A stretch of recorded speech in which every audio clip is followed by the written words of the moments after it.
Lisbon is the capital of Portugal and one of the oldest cities in Europe, with a rich history that stretches back thousands of years. Its strategic location on the banks of the Tejo River has played a significant role in shaping its development, both geographically and culturally. For tourists, Lisbon offers a rich mix of traditional and modern experiences. The Tejo River is central to Lisbon's identity. Tourists can walk, bike, or take a tram along the riverfront.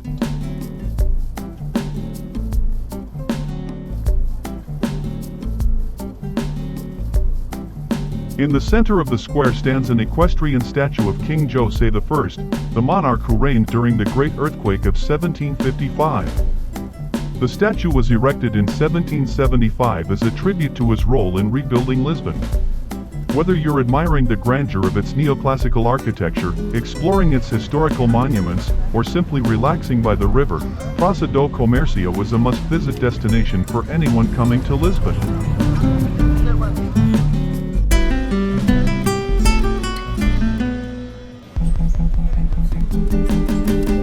Walking the hills of Alfama evokes the image of a picturesque stroll through one of Lisbon's most historic and charming neighborhoods. Alfama is known for its labyrinth of streets, steep alleys, and colorful buildings. The district has a rich cultural history, having once been the heart of the Moorish quarter during the Islamic period in Portugal. Whether you're an architecture lover, a history buff, or just someone who enjoys a leisurely walk through one of Europe's most charming districts, walking the hills of Alfama is an experience you won't forget.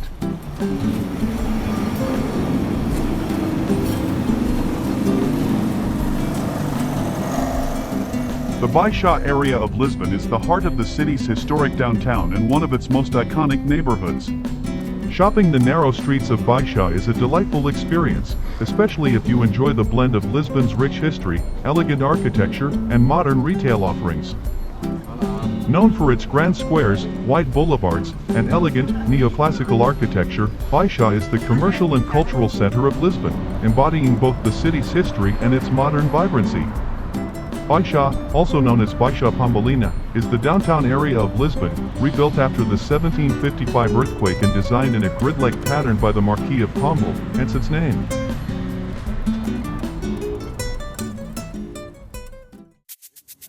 Don't forget to try a shot of ginginha.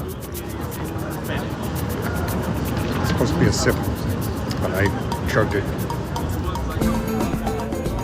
The atmosphere of Lisbon is a beautiful blend of history, culture, and modernity. It's a city that invites exploration, conversation, and reflection, with an air of relaxation that allows you to enjoy both the quiet moments and the energetic pulse of the city. The rich colors, sounds, and flavors that fill the streets create a distinctive mood, making Lisbon not just a city to visit, but a place to experience. It's the main heritage school in the city. Climbing the hill to Castelo de São Jorge is one of the most rewarding experiences you can have in Lisbon. When exploring Alfama, comfortable and durable walking shoes are essential due to its steep hills, narrow cobblestone streets, and uneven surfaces. The best shoes are those that combine comfort, durability, and grip. Sneakers with good cushioning or supportive sandals are great options, depending on the weather and your style preferences. When the cobblestone is wet, it becomes very slippery.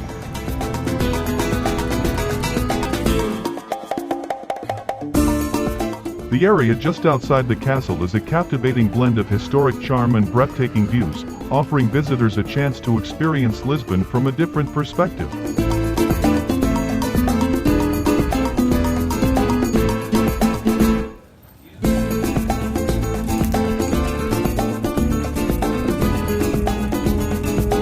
The peacocks at São Jorge Castle have become an integral part of the castle's atmosphere, adding a touch of natural beauty and whimsy to the site.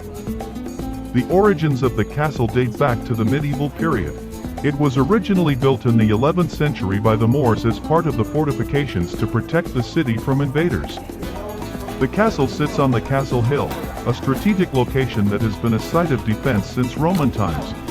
The castle's walls are a fascinating mix of ancient Moorish and medieval Christian elements. You can walk along the top of the walls, peer through the arrow slits, and enjoy incredible views over the city.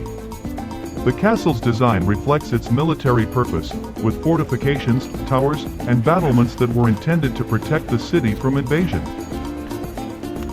The long stairway at São Jorge Castle offers a unique and stunning photo opportunity for visitors.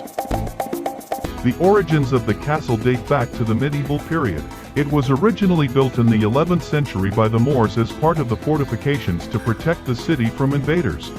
As an added bonus, you might spot one of the peacocks that roam the castle grounds. Inside the castle, there are several exhibitions dedicated to the castle's history, including archaeological displays, models of the castle through the ages, and artifacts from the Moorish and medieval periods. As you explore the castle, you'll find beautiful gardens and courtyards that have been restored to their former glory.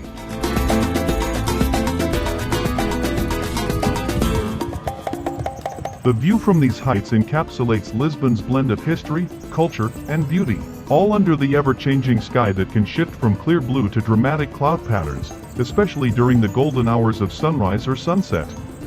Views like this capture the city's vibrant soul.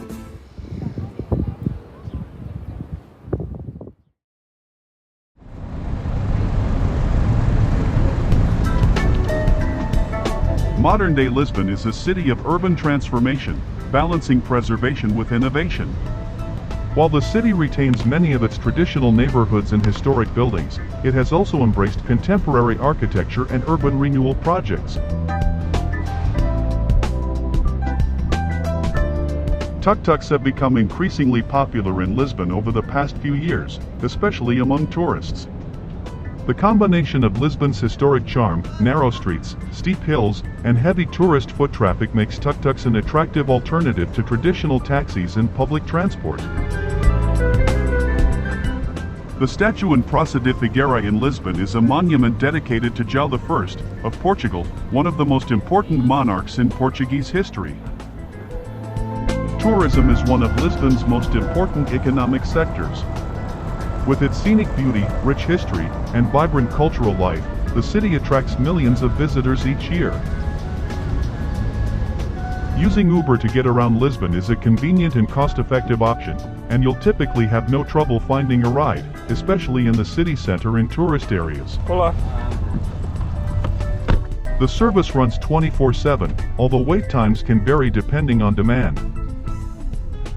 If Uber is too expensive or you prefer something else, Lisbon has an efficient public transport system of metros, buses, trams, and traditional taxis are also available. You can also consider Bolt or Lyft, which operate in Lisbon as alternatives to Uber.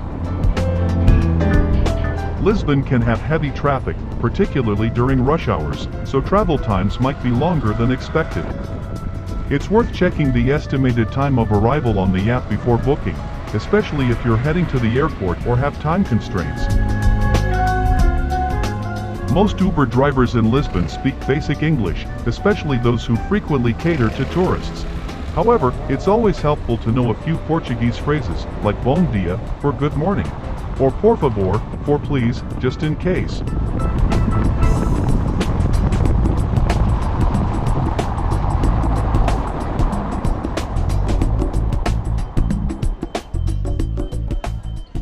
Lisbon is famously built on 7 hills, and as a result, the city's landscape is full of elevated viewpoints that offer breathtaking panoramas of the city, the river, and the horizon. Miradouro is a Portuguese term that means viewpoint or scenic lookout. It refers to a location, typically elevated, that offers a panoramic view of the surrounding area, often of a city, landscape, river, or the sea. Miradouro de Senhora do Monte is one of Lisbon's most famous viewpoints, offering stunning panoramic views of the city and beyond. A feature that has become somewhat iconic at several of Lisbon's viewpoints, including Miradouro de Senhora do Monte, is the presence of lovelocks. Couples from all over the world attach a padlock to the railings as a symbol of their love and affection. While the locks are a romantic gesture, they have also sparked some controversy. In certain places, the sheer number of locks has led to concerns about safety, as the weight of the locks can cause damage to the railings or the structure. In some cities, authorities have removed the locks, though in Lisbon, they remain a cherished symbol for many visitors.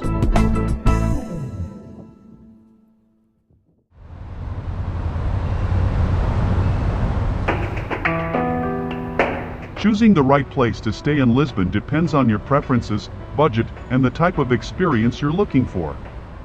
Lisbon offers a variety of neighborhoods, each with its own charm, atmosphere, and appeal. The Jupiter Lisboa Hotel is a modern 4-star hotel located in the Ariro neighborhood of Lisbon, which is a residential and commercial area with excellent transport links to the city center and other parts of Lisbon. The hotel is known for its modern and comfortable design. It features spacious rooms equipped with air conditioning, flat-screen TVs, minibars, and free Wi-Fi. The hotel offers various types of rooms, including standard rooms, superior rooms, and family rooms. Rooms are modern, bright, and comfortable, with contemporary decor and quality furnishings. Some rooms come with additional amenities such as larger spaces or balconies. This is the Diplomatic Suite. It features a master bedroom with a king-size bed and its own bathroom. There is a second bathroom for guests. The living room has a pull-out couch, a table and refrigerator, and enough space to have a photo trio play. There is a corner view with this great balcony for enjoying the view and some Portuguese wine at the end of your day of exploration.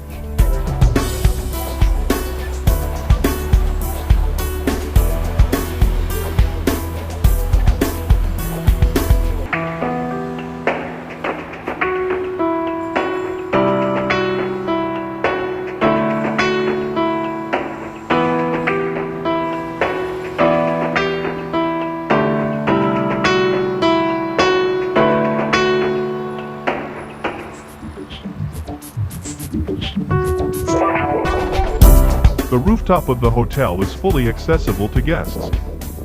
It has really awesome views of the Ariro neighborhood that surrounds it. It is the perfect place to sit and rest your legs from walking around Alfama all day, and an even better place to catch a Portuguese sunset.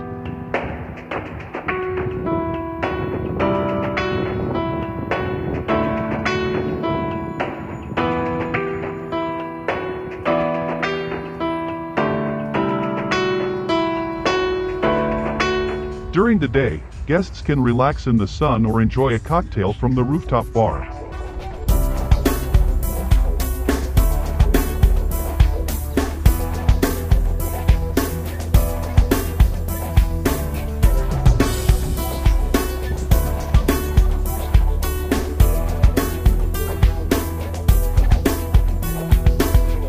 The rooftop also has a very popular swimming pool and smaller wading pool for those hot summer days in Lisbon. There's a restaurant offering a buffet breakfast. The buffet includes everything you would want for breakfast, from eggs and sausage, to meats and cheeses to have on toast.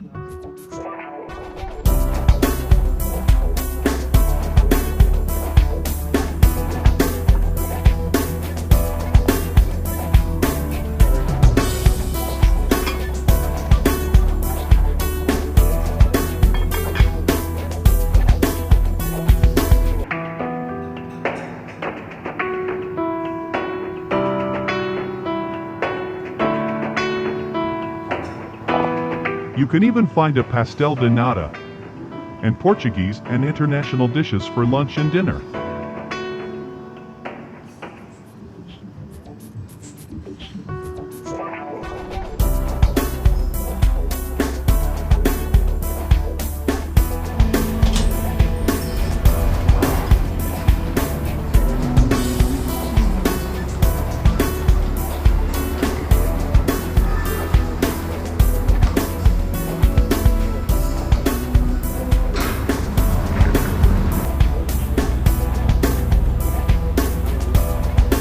There is an Outkin mini market right across the street from the hotel.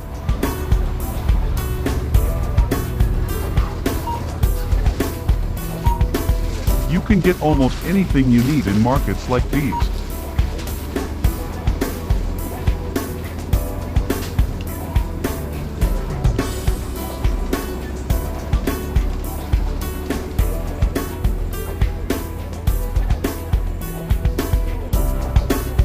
If you have forgotten to pack shampoo, hairspray, shaving supplies, or just need a bottle of water, you'll find it here. You'll also find that the prices in Portugal are very reasonable, especially the price of locally produced red and white wine.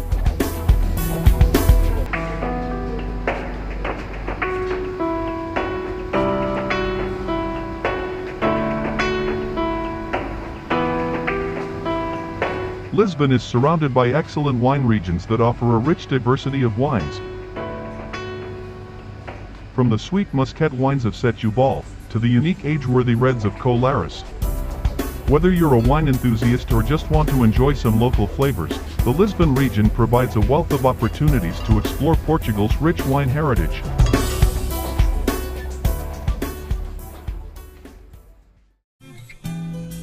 The Jupiter Lisboa Hotel is located very close to the Campo Pequeno metro station. It is described as being just 20 yards to the metro station, which translates to an extremely short walk, making it an excellent choice for those who wish to use public transportation to explore Lisbon. This is how you get to the metro from the hotel. The Lisbon Metro is composed of 4 lines, the green, blue, yellow, and red lines. It's one of the fastest means of transportation within the city, with 56 stations covering a total track distance of 29 miles. The metro system is known for being clean, well-kept, and efficient. The metro operates from 6:30 a.m. to 1 a.m. every day, including weekends and public holidays. The frequency of trains varies, with trains running approximately every 6 to 12 minutes, depending on the time of day and the day of the week. This makes it convenient for both daily commuters and tourists. A single ticket costs €1.65 per ride, with various options like day passes for more extensive travel. The 24-hour ticket for all public transport in Lisbon costs €6.80.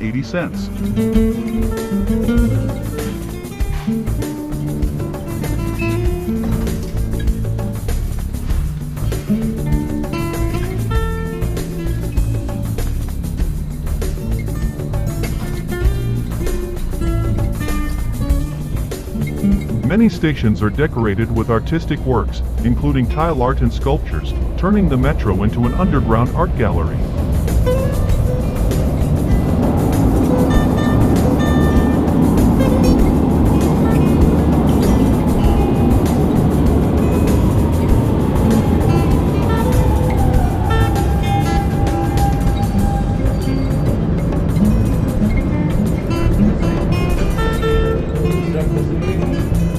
Inside the trains, it's relatively quiet, offering a peaceful ride compared to some busier metro systems. However, the sound of the train in the tunnels can be quite distinct. During rush hour, especially from 8 to 10 a.m. and 5 to 7 p.m., trains can get quite crowded. If you're not used to public transport in busy cities, this might feel overwhelming. However, outside these times, it's generally comfortable. Clear announcements are made in Portuguese and English for each station, helping with navigation. The metro is considered safe, with security personnel often visible at stations. Like any urban transit system, it's wise to keep an eye on your belongings, especially in crowded conditions.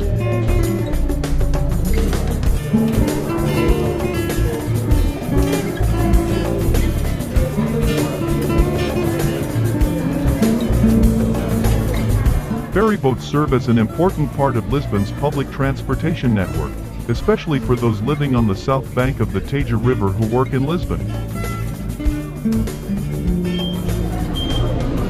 With multiple departures throughout the day, as frequent as every 10 to 15 minutes during peak times, ferries are a reliable means of transport. Stations like Cais do Sudré, Tejo do Passo, and Belém are well connected with metro lines and other public transport options, making ferries accessible for both residents and tourists.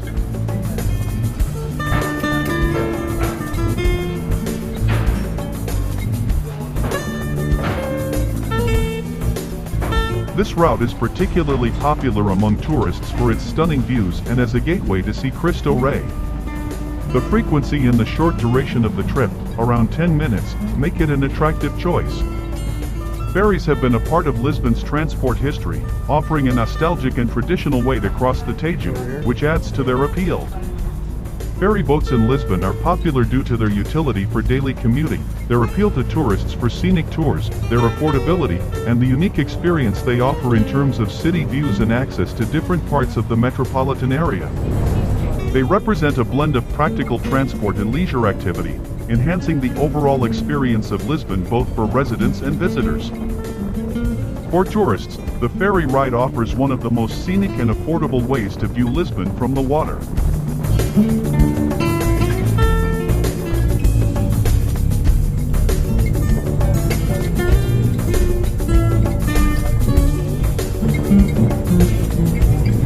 The journey to places like Casillas provides panoramic vistas of the city, including landmarks like the 25th of April Bridge and the Cristo Rey statue, without the high cost of tourist boat tours. Compared to other forms of transport or tourist cruises, ferry tickets are relatively inexpensive. For instance, a single ticket from Cais do Sudrey to Casillas can cost as little as €1.30 to €1.50, making it an attractive option for both locals and tourists looking to save on travel expenses.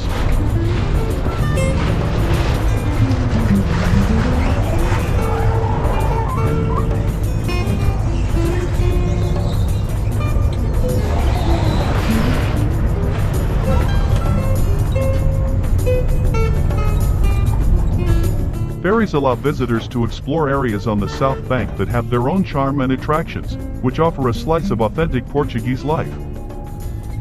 Casillas provides a peaceful escape from Lisbon's hustle with its own unique attractions and is well worth the short ferry ride for both the journey and the destination. The ferries used for this route are often referred to as Casillas Arrows, named after Casillas, their primary destination. These are single-hull ferries designed for both passengers and, in some cases, light vehicles, although vehicle transport is more common on other routes.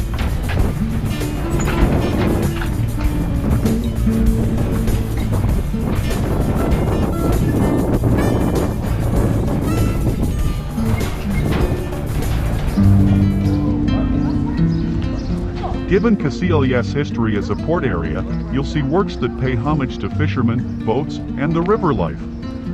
These artworks often blend traditional Portuguese elements with modern street art techniques.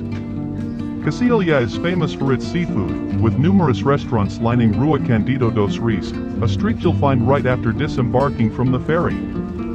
These establishments are known for their fresh fish and seafood dishes. There's a certain charm to exploring the less touristy areas of Casillas, where you might stumble upon street art or enjoy the quieter, more local side of life by the river.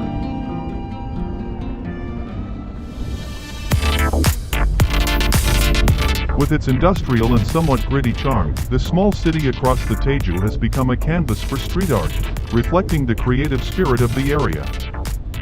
The walls facing the river, especially towards the direction of the old shipyards or near the Casillas lighthouse, have been used by artists to create murals that often reflect themes of the sea, local culture, or social commentary. The walls here might not be entirely dedicated to graffiti, but you'll find significant pieces mixed among the restaurants and cafes. From simple tags to complex, multi-layered murals, the graffiti here showcases a broad spectrum of street art styles. You might see stencils, paste-ups, and freehand spray paint, all contributing to a vibrant urban art scene. Some pieces might engage the viewer with optical illusions, 3D effects, or interactive elements where the art changes with perspective or participation. The ephemeral nature of street art means that the graffiti in Casillas can change frequently. What you see today might be different in a few months, making each visit potentially unique. While some pieces might be from local, lesser-known artists, you could also spot works by artists known in the broader street art community, especially during art festivals or when artists come for collaborative projects.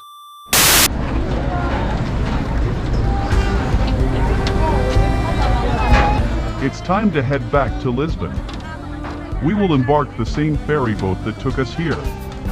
The use of the Viva Via Gem card for ferry travel integrates seamlessly with Lisbon's broader public transport system, allowing for easy transitions between different modes of transport. These ferries can carry several hundred passengers. While exact numbers can vary depending on the specific vessel, a typical ferry might accommodate around 300 to 400 passengers, though this can be more or less. The older ferries are typically painted in a distinctive orange color with white, giving them a somewhat nostalgic look. In contrast, newer or refurbished ferries might have more modern designs, but the orange and white color scheme remains iconic. The ferries are not large, designed for short, frequent trips across the river. They are generally about 30 to 40 meters in length. They usually have at least 2 decks, a lower deck, and an upper deck. The upper deck provides the best views, although it's worth noting, unlike some tourist boats, these commuter ferries do not have open-air decks. All seating is enclosed, which is practical for the local climate but means no open-air experience for photography or enjoying the breeze.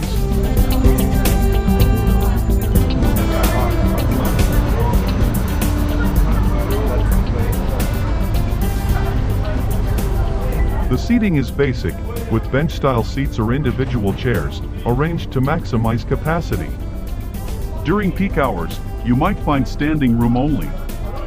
Most ferries have basic restroom facilities, though they might not be as elaborate as on tourist vessels.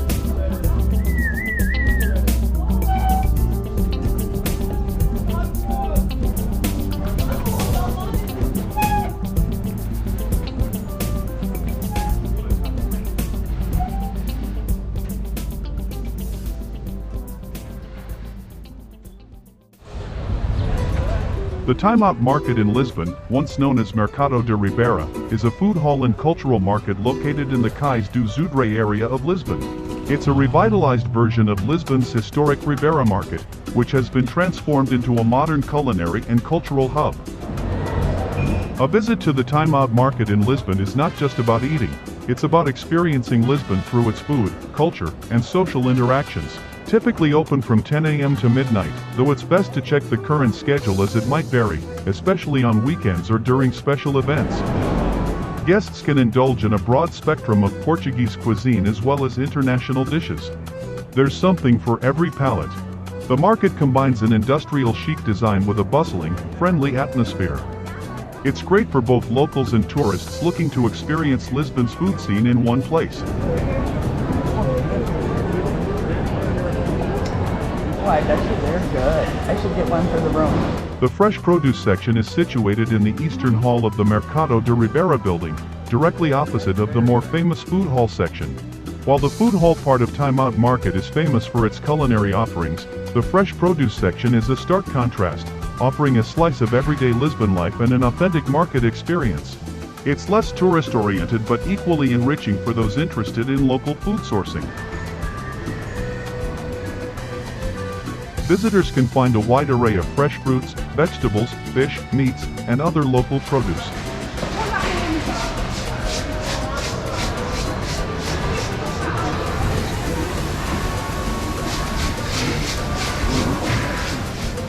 The fresh produce market operates from early morning until 2 p.m., with the best selection available in the early hours. It's wise to arrive early for the freshest produce and to beat the crowds.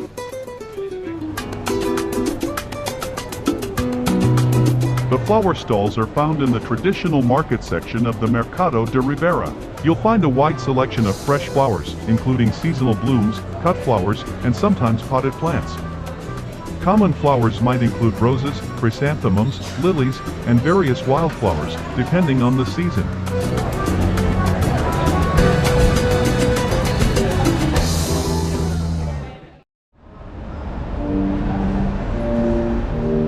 Oriente train station in Lisbon, Portugal, is one of the city's most notable transportation hubs, known not only for its functionality but also for its striking architecture. The station is directly connected to the Lisbon Metro's Red Line, providing easy access from central Lisbon and other parts of the city. It includes various amenities like cafes, shops, ATMs, and public restrooms. There's also a CP lounge for first-class passengers of certain trains. Oriente is a major rail hub, serving both long-distance and regional trains. We're here to take the high-speed train to the city of Porto in northern Portugal.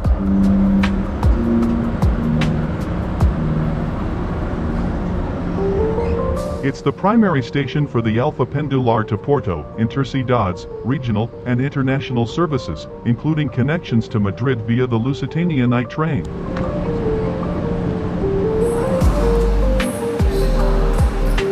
Given its role as a major hub, arriving early for your train can be advantageous, especially during peak times, to manage connections or to enjoy the station's architecture. In Lisbon, you can depart from either Oriente or Santa Apollonia stations, with all express trains stopping at Oriente and most at Santa Apollonia as well.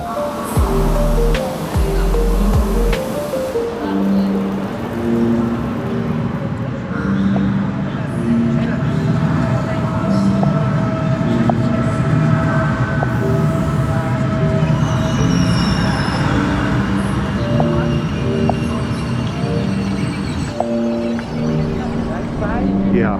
In Porto, the train arrives at Companhia station. The train offers two travel classes, Comforto, first class, and Turistica, second class.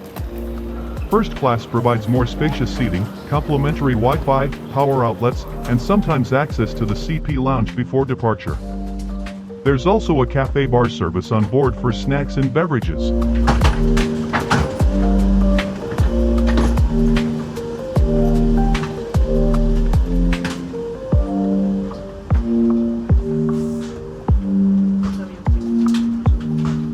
We purchased our tickets in advance of our arrival in Portugal. We had 4 people in our travel group, so we wanted to be sure to get the table seats where the seats face one another.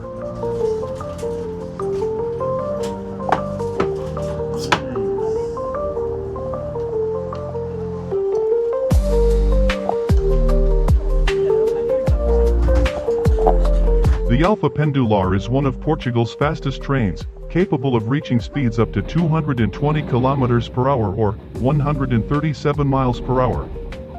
The journey from Lisbon to Porto typically takes about 2 hours and 49 minutes, making it an efficient way to travel between these two major cities.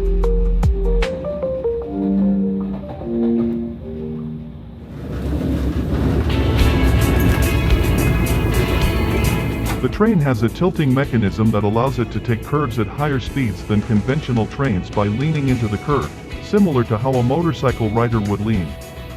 This improves passenger comfort and reduces travel time on routes with many bends, such as those in Portugal where the Alfa Pendular operates. Although the journey to Porto isn't always described as particularly scenic, there are moments where passengers might enjoy views of the Portuguese countryside. However, for those hoping to see the coast, seating selection can be important, though it's not always guaranteed to secure a seat facing the desired direction. Once in Porto, one of the places that should be on everyone's list of places to see is the São Bento train station.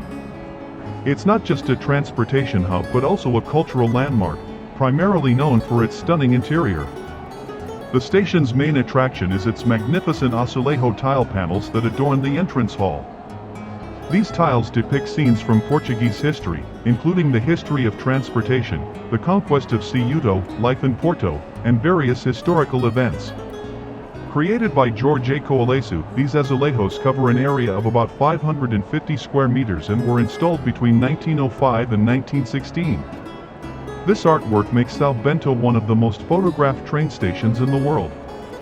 Be prepared for crowds, especially during peak tourist seasons, as many visitors come specifically to see the tiles. The station is centrally located in Porto, right in the heart of the historic district. This makes it an excellent starting point for exploring the city.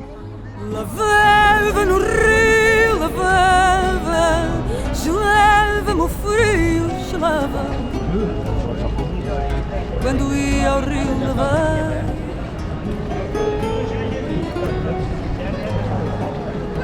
passava fome, passava. A cloudy summer day in Porto offers a unique perspective on the city, altering the usual vibrant, sun-drenched experience into something more subdued yet equally enchanting. The smell of freshly baked pastries wafts from cafes. Small bakeries and coffee shops open their doors, where locals and tourists alike enjoy a morning espresso or latte. Many cafes are nestled within Porto's historic districts, like the Praça de Liberdade. The backdrop of ancient buildings and tiled facades adds a layer of cultural richness to your meal. Without the sun baking down, temperatures are generally more comfortable. The heat of summer is less intense, making walking around the city more pleasant, especially if you're exploring areas away from the river where breezes are less common.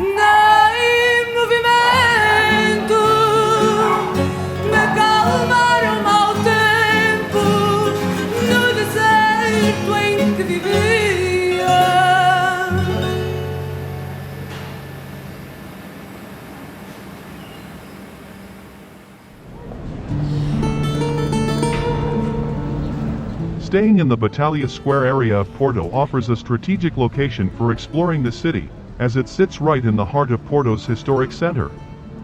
Because our trip from Lisbon is only for one night, we decided it was important to stay in an area that was close to many of the landmarks that Porto offers.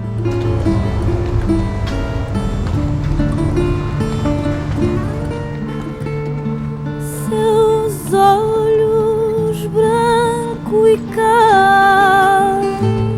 We chose to stay at the My Stay Porto Batalha. This small hotel in the heart of Porto offers online check-in and check-out for convenience. The hotel offers lockers for those who arrive prior to check-in time. The hotel has a very small elevator just past the lockers, which is described as an extra bonus for guests. It will hold one person with a suitcase at best. It was cute, and beckons back to an earlier time, like the 1950s.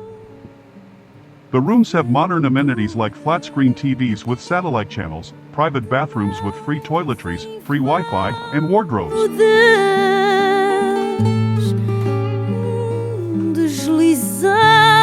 Some rooms provide views of the city. Ours gave us a wonderfully gritty view of what I felt was like looking at old Porto through our window.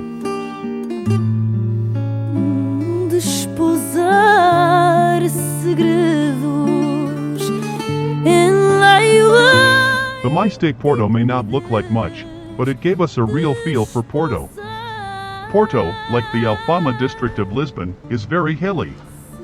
If you have any trouble walking, you'll want to be sure that the hotel you choose is not on a hill. The My Stay, because it is on a dead-end hill, doesn't allow for Uber pickup right outside the hotel.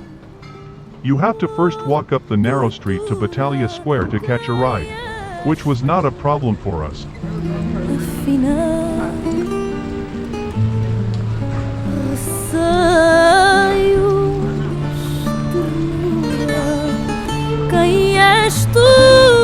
The rain on this morning in Porto was brief. It gave us time to stop at a local coffee shop named Batalha for some coffee and pastries. The ambience was so wonderful, and the service was excellent.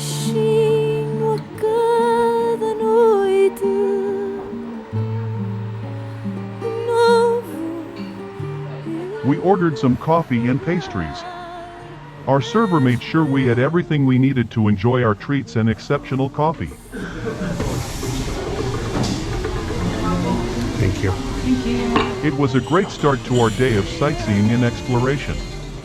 The rain only lasted for a short time and the sun came out, making it a perfect day to walk instead of Ubering.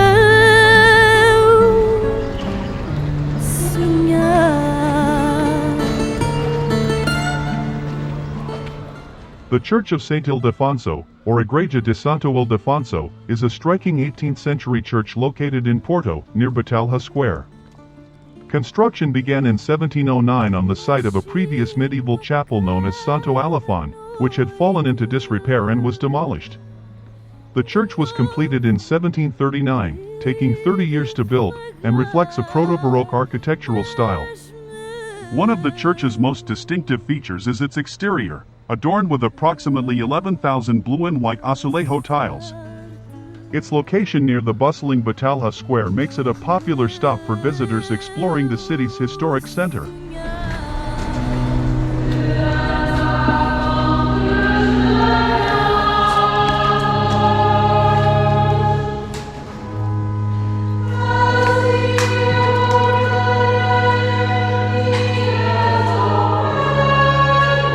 The Church of St. Ildefonso remains an active Roman Catholic parish church, holding regular masses and religious services.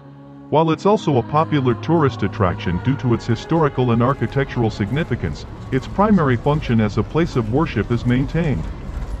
Throughout its history, the church has faced challenges, including damage from a severe storm in 1819 and artillery fire during the Siege of Porto in 1833.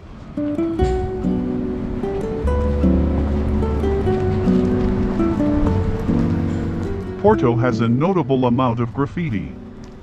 Up until 2013, Porto enforced strict anti-graffiti policies, spending heavily on anti-graffiti brigades to erase murals and tags alike. In 2014, Porto launched the Porto Urban Art Program to embrace street art as a way to beautify public spaces. Canto a noite até ser dia. Do meu povo trago pranto no meu canto. Walking the streets of Porto is an immersive, sensory-rich experience that blends charm, challenge, and a gritty urban feel.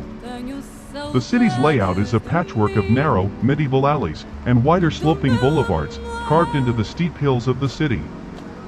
You're greeted by uneven cobblestones, polished by time.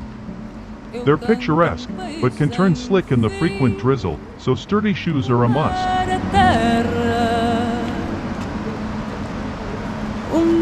The terrain tests your legs.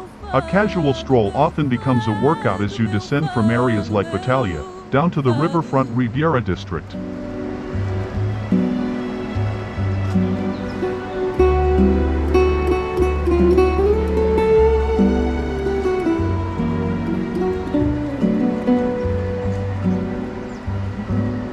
De mim só me falto eu.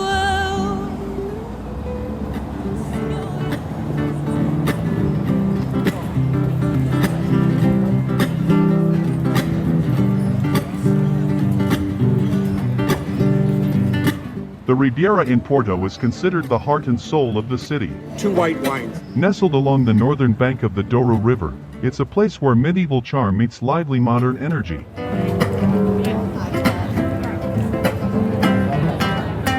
The waterfront is lined with terraces of cafes, restaurants, and bars. The air is filled with the sounds of street musicians, chattering locals, and the occasional squawk of seagulls. The Riviera can get crowded, especially in peak tourist seasons, with throngs of people snapping photos and vying for the best restaurant seats.